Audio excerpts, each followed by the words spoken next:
मखसूस नशिस्तों के केस में 13 रुकनी लार्जर बेंच पहले ही समात में तकसीम दिखाई दिया है। इलेक्शन कमीशन के किरदार पर जज साहिबान के रिमार्क्स में वाज़ेह तफरीक देखी गई। एक मौके पर जस्टिस मुनीब और चीफ जस्टिस के माबैन नाखुशगवार जुमलों का तबादला भी देखा गया। इलेक्शन कमीशन की तरफ से अहम मामले पर जिम्मेदारी से पहलू तही पर अदालत ने सवालात की बौछार कर दी। समात के आगाज पर ही चीफ जस्टिस ने सुन्नी इत्तेहाद काउंसिल के वकील फैसल सिद्दीकी से इस्तफसार किया कि केस में फरीक मुखालिफ कौन है, बेनिफिशरी कौन थे कि जिन्हें फरीक बनाया गया। इस पर फैसल सिद्दीकी ने अर्ज की कि जिन्हें इजाफी नशिस्तें दी गई वही बेनिफिशरी हैं। मजमूई तौर पर 77 मुतनाज़ नशिस्तें हैं। चीफ जस्टिस ने दोबारा सवाल किया कि इनमें कौमी और सूबाई असेंबली की कितनी नशिस्तें हैं, तफसील दे दीजिए। फैसल सिद्दीकी ने अदालत को यह बताया कि कौमी असेंबली की 22 और सूबाई की 55 नशिस्तें मुतनाज़ हैं। चीफ जस्टिस ने फिर इस्तफसार किया कि बेनिफिशरी जमातों में से कोई सुन्नी इत्तेहाद काउंसिल की हमायत करती है। इस मौके पर पाकिस्तान मुस्लिम लीग नून, पाकिस्तान पीपल्स पार्टी और JUIF समेत दीगर सियासी जमातों ने सुन्नी इत्तेहाद काउंसिल की दरख्वास्त की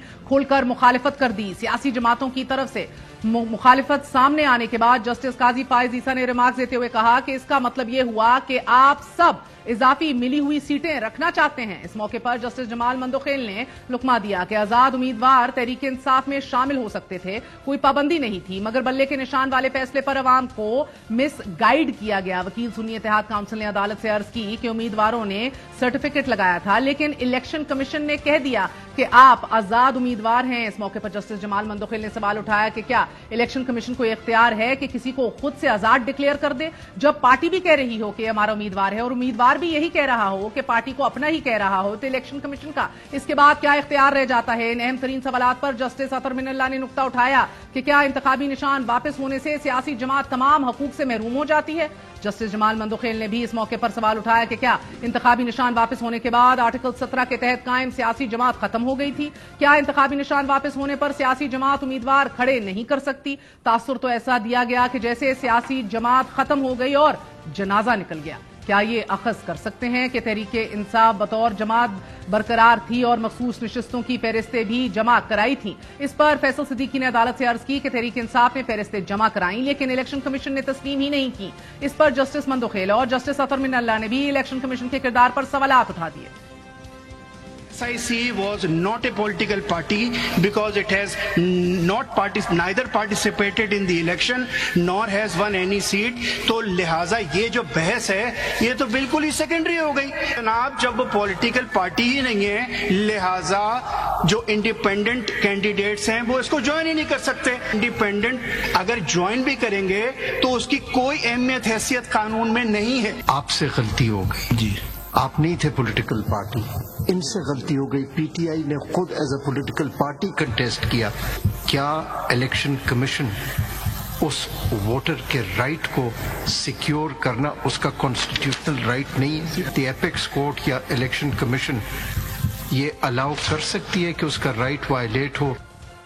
जस्टिस जमाल मंदोखेल ने नुक्ता दराज किया कि अवाम ने किसी आजाद को नहीं बल्कि सियासी जमात के नामजद अफराद को वोट दिए। जजेस के उठाए गए सवालात पर फैसल सिद्दीकी की बार बार जवाब देने पर चीफ जस्टिस ने उन्हें रोकते हुए कहा कि आप अपने दलाइल नहीं देंगे तो मुझे क्या समझ आएगी कि आपकी जानिब से क्या लिखना है। मेरा ख्याल है कि फैसल सिद्दीकी साहिब हम आपको सुनने बैठे हैं। इस मौके पर चीफ जस्टिस और जस्टिस मुनीब अख्तर में इख्तलाफ भी सामने आया और जस्टिस मुनीब अख्तर ने चीफ जस्टिस के बयान को गैर जिम्मेदाराना बयान करार दिया। Lighter note, if I may mention, I was once faced with a bench and I said, my lords have decided the matter, I rest my case. I mean, हम आपको सुनने बैठे हैं इधर, फिर हम फैसला कर लेंगे। I can never say that about you. No, आप कर लें आर्ग्यू, फिर हम सुन आपके सवाल पूछेंगे। I think that's an unfair statement. नहीं, आपके लिए नहीं कह रहे। It's an unfair statement. चले आगे, it's on a lighter note, चले आगे बढ़ते हैं। Full court is sitting here. Every judge is entitled to ask whatever question he or she wants at whatever stage. Absolutely correct, but I just want to hear your contentions. Nothing should be implied that minds have been made up. That's not a fair statement, and I do not accept it. चले फैसल साहब, आप चलें, please argue कीजिए। In defense of the chief justice, I think it was on the lighter note, sir. Right, I'll repeat what I said and I'll say it with a smile. Sir, आप भी lighter note पे ये कह दें। फैसल साहब, आप argue करेंगे case या नहीं करेंगे? जी, page 14। Not a fair statement and I do not accept it. Justice Munib ने वाज़ेह तौर पर उनके जो बयान दिया गया था चीफ जस्टिस की तरफ से उसको रद्द किया। दिलचस्प मुकालमे के बाद चीफ जस्टिस ने फैसल सिद्दीकी से कहा कि आप तहरीक इंसाफ की जानिब से नहीं बोल सकते, मेरे कलम ने आधे घंटे से कुछ नहीं लिखा। इस पर फैसल सिद्दीकी ने चीफ जस्टिस से अर्ज की कि मैं आपके सामने हकायक रख रहा हूं, आप लिख लें, कहीं आपका कलम सूख ना जाए। एक मौके पर जस्टिस मुनीब अख्तर ने रिमार्क्स देते हुए कहा कि हम हकीकत को क्यों ना देखें, सुन्नी इत्तेहाद काउंसिल हमारे सामने इसलिए है कि इसमें तहरीक इंसाफ के जीते लोग शामिल हैं। चीफ जस्टिस ने रिमार्क्स देते हुए कहा कि सियासी मसले पार्लियामान में हल होने चाहिए, हर मसला सुप्रीम कोर्ट में क्यों आता है। जस्टिस अतर मिनल्ला ने अर्ज की कि हर दौर में कोई ना कोई पार्टी जेर अताब रही, पीपल्स पार्टी से तलवार का निशान छीना गया, नून लीग के साथ भी ऐसा ही हुआ। बराह रास्त नशर की जाने वाली ये तवील तरीन समात कल तक मुलतवी कर दी गई है, मगर अदालत के पहली समात पर उठाए गए अहम तरीन सवालात का महवर इलेक्शन कमीशन के किरदार से मुतल्लिक रहा और सियासी जमातों का भी मखसूस नशिस्तों पर बयानिया मुख्तलिफ रहा है। इसी हवाले से बात करेंगे, हमारे साथ सीनियर रिपोर्टर हसनात मलिक मौजूद हैं। हसनात, बहुत बहुत शुक्रिया साथ देने का।